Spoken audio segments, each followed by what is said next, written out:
사무엘하 6장 12절로 15절까지의 말씀입니다. 사무엘하 6장 12절에서 15절의 말씀입니다. 우리 다 같이 한 목소리로 합독하시겠습니다. 어떤 사람이 다윗 왕에게 아뢰어 이르되 야훼께서 하나님의 괴로 말미암아 오벳 에돔의 집과 그의 모든 소유에 복을 주셨다 한지라. 다윗이 가서 하나님의 궤를 기쁨으로 메고 오벳 에돔의 집에서 다윗 성으로 올라갈새 야훼의 궤를 맨 사람들이 6걸음을 가매 다윗이 소와 살찐 송아지로 제사를 드리고 다윗이 야훼 앞에서 힘을 다하여 춤을 추는데 그때에 다윗이 배 에봇을 입었더라. 다윗과 온 이스라엘 족속이 즐거이 환호하며 나팔을 불고 야훼의 궤를 메어 오니라. 아멘. 오늘 함께 봉독한 사무엘하 6장 12절로 15절의 말씀을 가지고 하나님의 방법대로 행해야 합니다 라는 제목으로 함께 말씀의 은혜를 나누겠습니다. 다윗이 왕이 되고 난 후에 가장 먼저 했던 일은 예루살렘 성을 정복하는 일이었습니다. 그러니까 블레셋과의 싸움을 우리가 어제 말씀을 나눴지만 그거보다도 다윗이 왕으로서의 실질적으로 업적을 쌓았던 것 첫 번째가 예루살렘 성을 정복하는 일, 여부수 족속이 점령하고 있던 예루살렘 성을 정복하는 일입니다. 하나님께서 젖과 꿀이 흐르는 가나안 땅을 이스라엘 백성들에게 허락하시고 가나안 7족속을 다 내쫓으라고 말씀하셨어요. 그러나 그때까지 다윗이 왕이 될 때까지 여전히 이스라엘 진영 가운데 예루살렘 성전이 여부수 족속이 살고 있는 하나님의 말씀이 온전히 이루어지지 않은 상태였었습니다. 다윗이 하나님의 지혜를 얻어서 예루살렘 성을 정복함으로 비로소 여부수 족속을 내쫓은 것이 하나님의 말씀이 온전히 이루어진 사건입니다. 그래서 중요한 의미가 있고 또 이것이 예루살렘 성이 이스라엘 진영 가운데 가장 정중앙에 있으면서 정치적으로 지리적으로 중앙 집권이 가능한 성이었었습니다.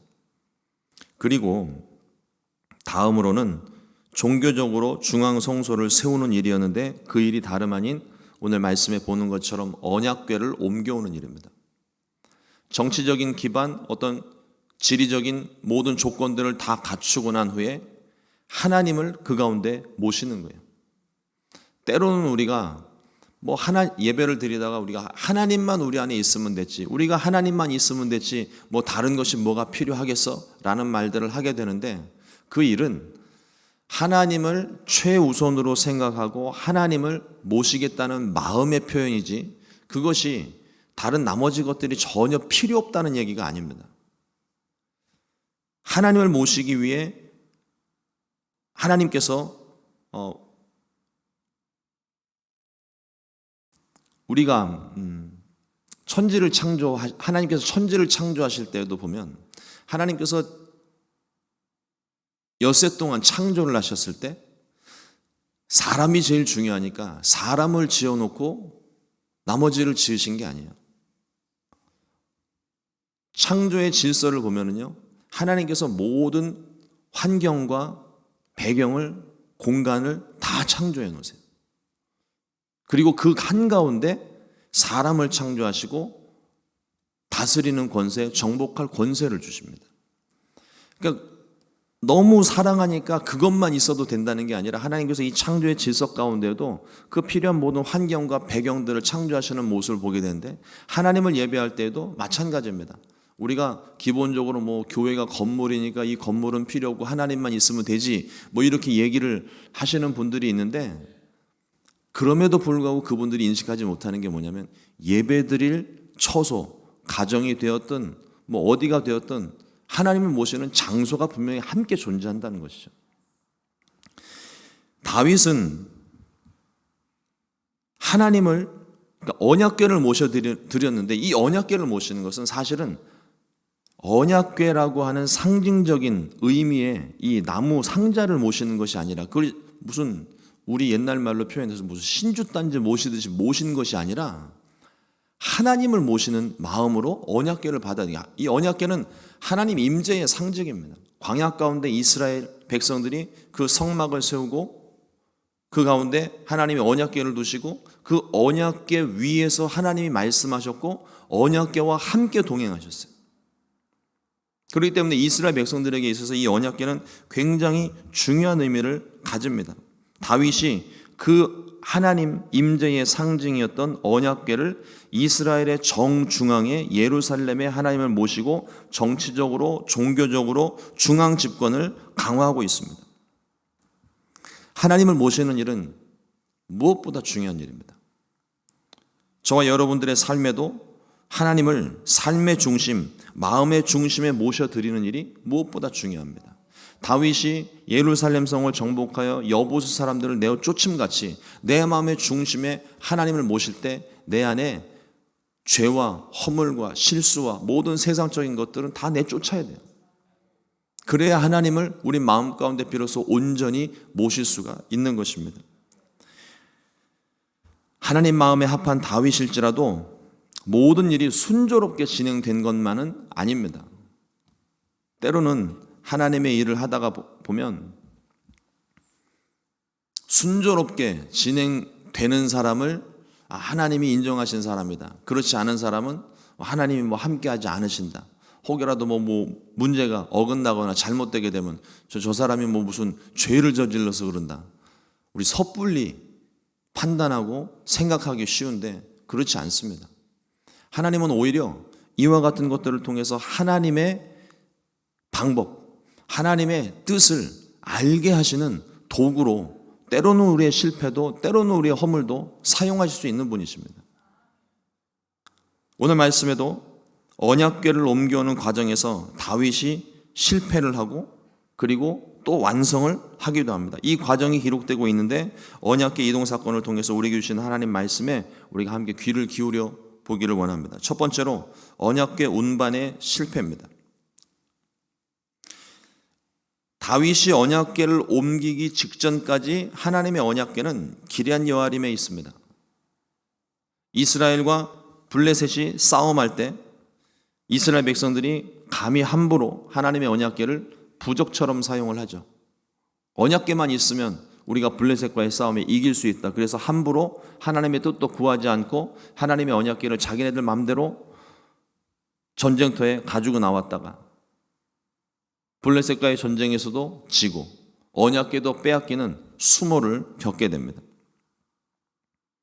언약궤는 블레셋 진영에서 각종 재앙들을 일으키며 블레셋 사람들이 두려워하는 존재가 됩니다. 결국 이스라엘로 돌려보냈고 그때 이스라엘 땅에 머물렀던 장소가 기럇 여아림, 언약궤가 거기에 정착을 하게 됩니다. 오늘 말씀에서는 바알레 유다라고 기록을 하고 있어요. 같은 이름입니다. 다윗은 하나님의 언약궤를 모셔오기 위해서 새 수레를 만드는 아주 새 것으로 좋은 것으로 요즘식으로 얘기를 하자면 새 차를 뽑은 거죠. 뽑아서 언약궤를 모셔오기 위해서 새 수레를 만들어 또 우사와 아효를 붙여서 언약궤를 앞에서 뒤에서 운반하게 했습니다. 다윗은 하나님의 언약궤를 모셔올 기쁨의 모든 자신이 동원할 수 있는 모든 악기를 동원해서 찬양하며 언약궤를 운반하고 있었어요. 언약궤가 나곤의 타작마당에 도착했을 때 갑자기 소들이 날뛰기 시작합니다. 수레가 막 흔들리면서 언약궤가 떨어지려고 할 때 급한 마음에 곁에 서 있었던 우사가 언약궤를 붙잡습니다. 그리고 이 우사가 그 자리에서 죽음을 당합니다. 사무엘하 6장 7절 말씀에 야훼 하나님이 우사가 잘못함으로 말미암아 진노하사 그를 그곳에서 치시니 그가 거기 하나님의 궤 곁에서 죽으니라. 우사가 그 자리에서 죽임을 당했습니다. 거룩한 하나님의 언약궤를 옮기다가 일이 중단되었습니다. 무엇이 잘못된 것일까요? 사람이 죽었습니다. 우리가 인간적인 마음으로 생각을 할 때는 아니 하나님이 언약궤가 그럼 쓰러지는데 그걸 쓰러지게 그냥 냅둡니까? 땅으로 떨어져서 어디 하나 부서지는 것보다는 그래도 언약궤를 잡는 것이 맞지 않습니까? 인간적인 마음에 그렇게 생각할 수도 있어요. 하지만 근본 시작부터 잘못됐습니다. 하나님이 말씀하신 방법이 있는데 그것을 모르니까 내 마음대로 내 생각대로 이것이 가장 좋은 방법이다 생각을 하고 일을 진행을 하고 움직이다 보니까 더 큰 사고가 나는 거예요.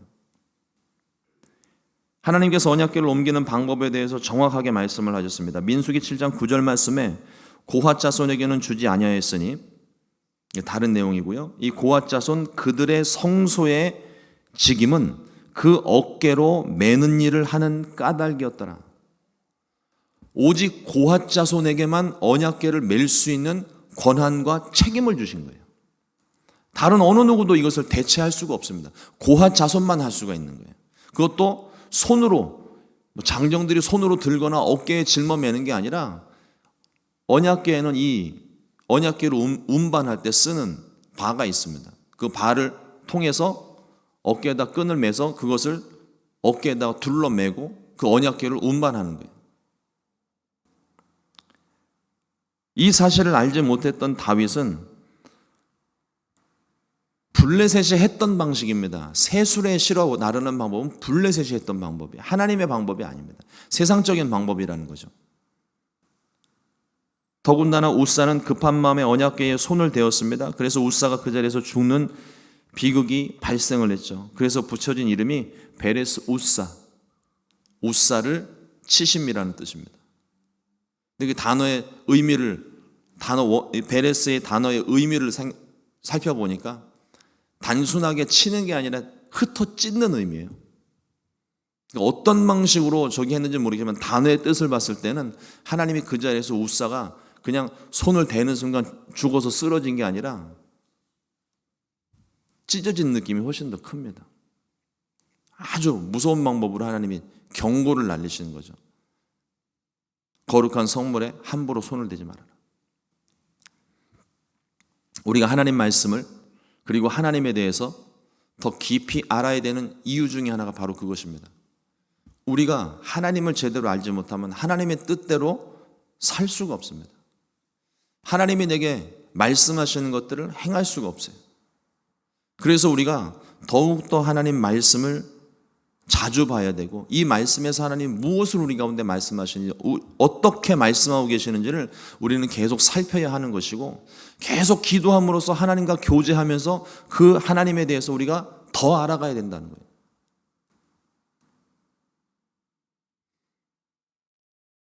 단짝 친구들 혹은 연인들끼리 함께 어울리면서 처음에는 모르고 시작을 하죠. 그러면서 이런저런 좌충우돌 서로 다른 생각들을 부딪혀 가면서 점차로 친해지고 친밀해지고 하나가 되고 나중에는요 만날 때마다 제잘제잘 떠들던 그 소리가 필요가 없어요. 그냥 곁에 있기만 해도 그냥 든든한 거예요.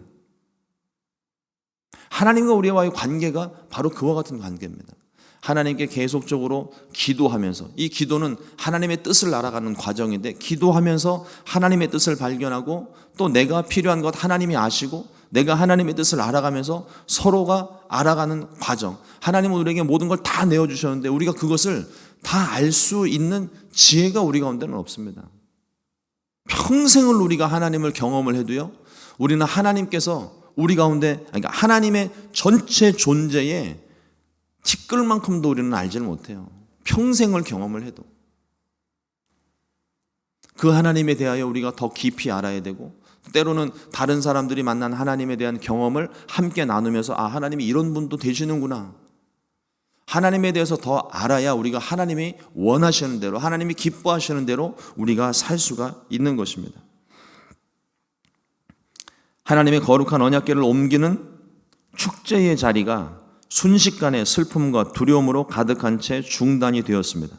언약궤는 그대로 가까운 오베데돔의 집에 옮겨두고 석 달 동안 그곳에 머물러야만 했습니다. 하나님의 언약궤, 이런 일이 벌어지게 되면 우리가 실수하기 쉬운 생각 중에 하나가 무엇이냐면 하나님이 언약궤 옮기는 걸 원치 않으시는가 보다 생각할 수 있어요. 그러나 하나님이 이 언약궤 옮기는 일을 싫어하신 게 아닙니다. 방법이 잘못된 거예요. 하나님께서 지정하신 방법을 지키지 않으므로 하나님께서 이에 대한 엄격한 경고를 주신 사건이었습니다. 하나님께서 우리에게 주시는 말씀은 그 어떤 것도 사사로이 빼거나 더해서는 안 됩니다. 말씀을 있는 그대로 말씀하신 대로 우리가 순종해야 하는 것입니다. 그래서 우리가 하나님 말씀을 더욱더 자주 읽어야 되고 더 깊이 알아야 되고 하나님의 뜻을 기도하면서 구해야만 하는 것입니다. 하나님 말씀대로만 사는 저와 여러분도 되시기를 주님의 이름으로 축원합니다. 둘째로 언약궤 운반의 성공입니다.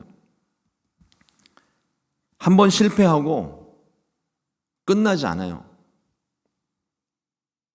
자꾸 우리는 실패를 두려워해서 한번 실패하면 거봐 안 될 줄 알았어 하고 그대로 주저앉기가 쉽습니다. 그러나 그것이 하나님의 뜻이라면 내가 할 수 있을 만큼 하는 데까지 그리고 다시 포기하지 않고 믿음으로 다시금 일어나서 그 사명을 감당해야 할 줄로 믿습니다. 다윗은 하나님의 언약궤를 옮기면서 하나님을 모시고자 했습니다. 누구보다도 이 다윗은 하나님에 대해서 진심인 사람이고 누구보다도 하나님을 사랑했던 사람이 다윗입니다. 비록 첫 번째 언약궤 운반에는 실패했지만 다윗은 하나님을 모셔드리는 일에 정말 온 힘을 다했어요. 집중했어요. 성경은 언약궤가 오벳에돔의 집에 석 달 머무는 동안 하나님께서 오벳에돔과 그의 집에 복을 주셨다고 그랬습니다. 개인적으로도 형통함을 주셨고 이 가족에게 복을 주셨는데 이 가족에게 복을 주신 일은 다름 아닌 자녀들이 번성하게 되는 복입니다. 사람들은 복받은 오벳에돔의 집을 부러워했고 그래서 다윗에게 이 사실을 보고합니다. 다윗도 그 보고를 듣고 너무나도 간절했어요. 그러나 정확한 우리가 다윗의 마음을 봐야 되는데 다윗은 오벳에돔의 집에 임한 복보다도 하나님 모시는 일이 더 중요했습니다. 이따금씩 우리가 나의 문제 해결, 복받기 위해서 하나님을 찾기 쉬운데 자꾸 그렇게 하나님을 찾고 구하고 문제 해결의 어떤 도구로서 하나님을 자꾸 이용하다 보면 하나님은 우리 가운데 남지를 않습니다. 그냥 복만 간구하는 그야말로 사람들이 말하는 것처럼 기복적인 신앙이 되는 거예요. 하나님의 복만 구하는 거죠.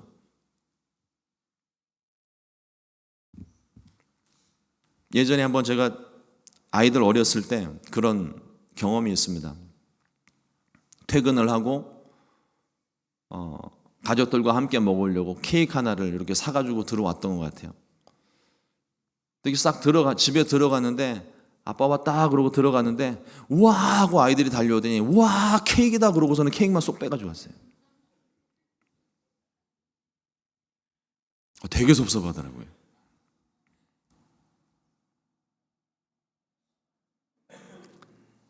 근데 우리가 하나님께 기도할 때 딱 이와 같은 모습인 거예요. 내가 필요할 때는 하나님을 막 간절히 찾습니다. 뭐 새벽이고 밤이고 할 것 없이 전에 한 번도 가본 적 없는 기도원까지 찾아가면서 막 간절히 기도를 해요. 그러고 하나님께서 그 기도에 응답해 주셔서 문제가 딱 해결되면 와 케이크 다 먹었다고 그러고 자기는 방으로 들어가서 자기 할 일을 하는 거예요. 우리가 구하는 것은 문제 해결이 아니에요. 하나님입니다. 그 하나님을 얻으면 나머지 건 문제가 될 것도 없고 하나님이 알아서 해결해 주시는 거예요.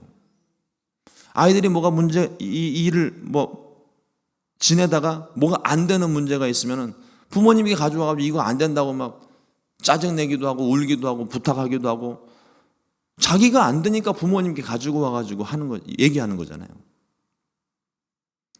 우리도 안 되는 일들에 대해서는 하나님께 기도를 하지만 결국 그것이 문제 해결보다는 하나님께 가지고 나오는 일에 더욱더 초점이 맞춰져야 되는 거예요.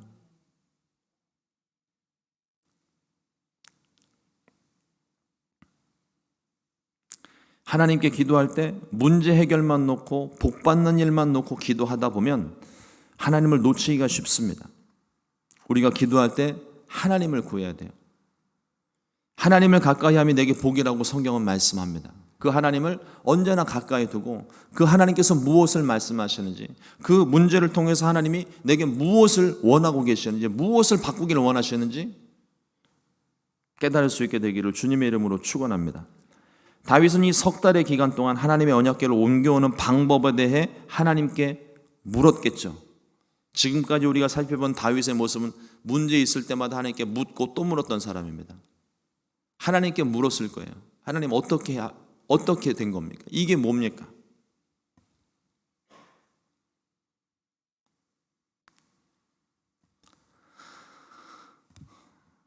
(6장 9절) 말씀에 이렇게 기록하고 옵니다. 다윗이 그날에 야훼를 두려워하여 이르되 야훼의 궤가 어찌 내게로 오리요 하고. 실패의 의미가 아니에요. 그래서 포기하겠다는 의미가 아닙니다. 어떻게 해야 이 언약궤를 내게 옮겨올 수 있을까? 사람이 죽는 일을 경험하지 않고 어떻게 해야 이 언약궤를 옮겨올 수 있을까? 마음 가운데 고민이 됩니다.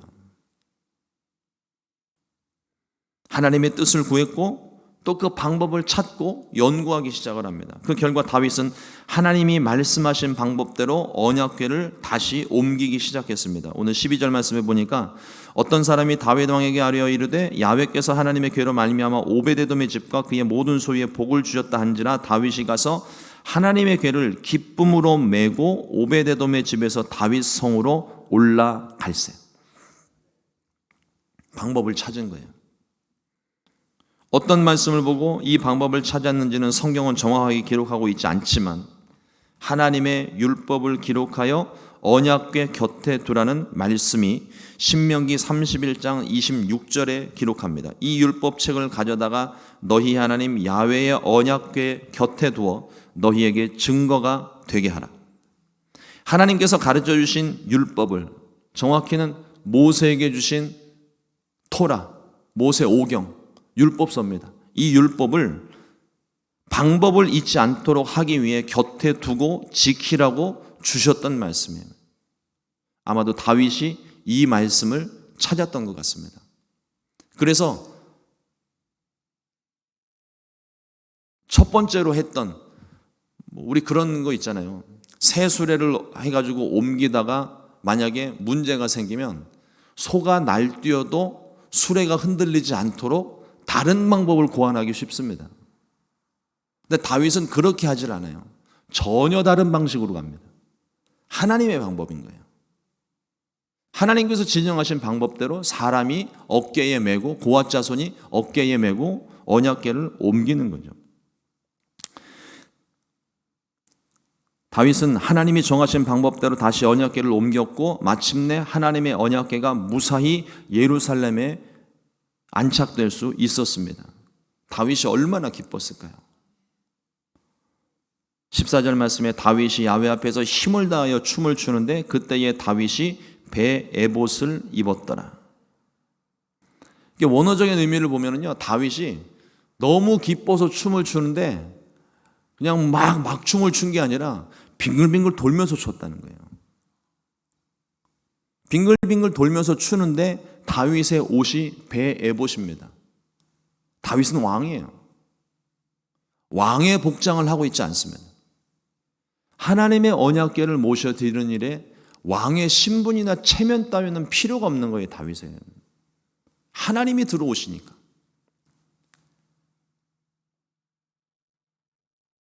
레위기 말씀에도 보면 이스라엘 백성들을 위하여 대속죄일에 대제사장이 1년에 딱 한 번 지성소 안으로 들어갑니다. 그때는 대제사장 의복이 왕의 옷보다도 화려하거든요. 입는 옷들이 굉장히 많은데 그 모든 대제사장의 의복을 벗어놓고 속옷만 입고 들어가요. 우리식으로 메리아스와 팬티를 입는 게 아니라 그들이 입는 속에 받쳐 입는 옷, 그 옷이 배 에봇입니다. 배 에봇을 입고 들어가요. 공식적인 신분, 대제사장의 신분으로 들어가는 게 아니라 하나님 앞에 서 있는 한 백성으로서 들어가는 거예요. 겸손하게 들어가는 겁니다. 다윗이 그 모습인 거예요. 왕으로서 하나님을 맞이하는 것이 아니라 하나님을 맞이하는 하나님의 백성으로서 언약궤를 모셔드리는 거예요. 얼마나 기쁜 거예요. 거기에 왕의 체면과 왕의 의복이 거추장스러우니까 다 벗어버리고 오직 하나님 앞에 겸손한 모습으로 춤을 추며 예배하는, 그만큼 마음에 기쁨이 있었다는 겁니다. 그래서 미갈이 그래서 나중에 그 이야기를 하는 거예요. 베에봇, 속옷 차림으로 나가서 사람들 앞에서 춤을 추니까 그거를 업신여기고, 이게 뭐 빙글빙글 돌면서 추다 보니까 속살이 때로는 보일 때도 있었겠죠. 그걸 업신여기면서 미갈이 얘기를 해서 나중에 미움을 받게 됩니다. 이것이 하나님 마음에 합한 다윗 왕의 모습입니다. 우리도 하나님을 찬양할 때 이와 같은 열정이 필요합니다. 자신의 체면 따위는 중요하지 않고, 자신의 감정도 중요하지 않고, 자신이 받을 복을 계산하지 않고 순수한 마음으로 열정적으로 하나님을 찬양했던 다윗의 모습을 하나님이 기뻐하신 거예요. 또 우리가 하나님 앞에 예배할 때는요, 나의 모든 직분, 체면, 그거는 중요하지 않습니다. 따끔씩 우리 마음 가운데 그런 생각이 들어요. 내가 그래도 목사인데, 내가 그래도 장로인데, 권사인데, 이러면 안 되는 건데. 그래서요, 예배할 때 막 엉덩이는 찬양을 하다가 들썩들썩 하는데 그냥 꼭 눌러 앉아서 꼼짝도 안 하시는 분들이 있어요. 엉덩이가 들썩들썩 할 때는요, 하나님 일어나라고 하시는 거예요. 일어나서 찬양도 하고 박수도 치고 손도 들고. 하나님 앞에서 예배하는데 나의 직분이나 체면이 뭐가 중요하겠습니까?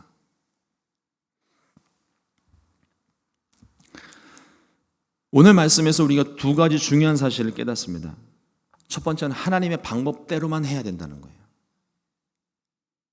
우리의 생각과 계획이 아무리 완벽해 보이고 그것이 아무리 좋고 화려해 보여도 하나님의 방법을 반드시 지켜야 된다는 겁니다. 하나님의 방법을 따라야 됩니다. 하나님은 말씀에 순종하는 것을 무엇보다 기뻐하세요. 사무엘서에서 중요한 말씀이 바로 그 말씀 아닙니까? 순종이 제사보다 낫고. 또 하나 중요한 사실은 하나님 앞에 겸손한 예배자의 모습입니다. 다윗은 하나님 앞에서 왕으로 서지를 않아요. 백성들 앞에서는 왕으로 서죠. 그러나 하나님 앞에서는 왕으로 서지를 않습니다. 한 예배자로, 열정적인 예배자로, 기쁨으로 찬양하고 기뻐하는 예배자로 섰습니다. 복을 얻기 위해 하나님을 모신 것이 아니라 하나님을 모시고 하나님 곁에 서기 원했던 다윗의 모습이 저와 여러분들이 본받아야 될 모습입니다. 하나님의 뜻을 이루시기 위해서 오신 예수님의 모습이 이와 같습니다. 하나님과 본체이시지만, 하나님과 하나이시지만, 그 자체로 하나님이시지만 하나님 뜻에 순종하기 위해서 겸손히 낮아지시고 인간의 몸을 입으셨고 말없이 순종함으로 십자가를 짊어지셨습니다.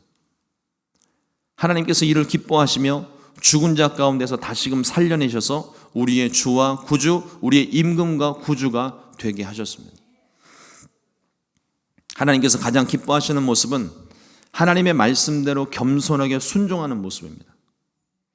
우리가 성령 받고 우리 안에 성령께서 주시는 생각과 마음들이 있어요.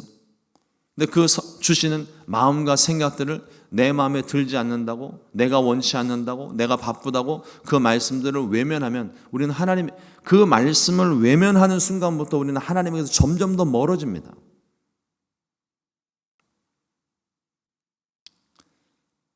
겸손하게 하나님 말씀대로 순종하는 것을 우리 하나님께서 기뻐하십니다. 오늘 이후 겸손한 모습과 순종의 모습으로 살게 되시기를 주님의 이름으로 축원을 드립니다.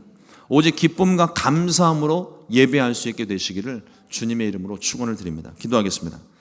하나님, 오늘도 주의 말씀을 우리 가운데 가르쳐 주시고 다윗이 하나님 앞에 왕이 아닌 오직 한 예배자로서 열정적으로 기쁨으로 예배하는 예배자로서 하나님을 모시고 그 앞에서 춤추었던 모습을 오늘 말씀을 통해서 봅니다. 우리의 예배가, 우리의 마음이, 우리의 행동이 다윗과 같이 되기를 원합니다.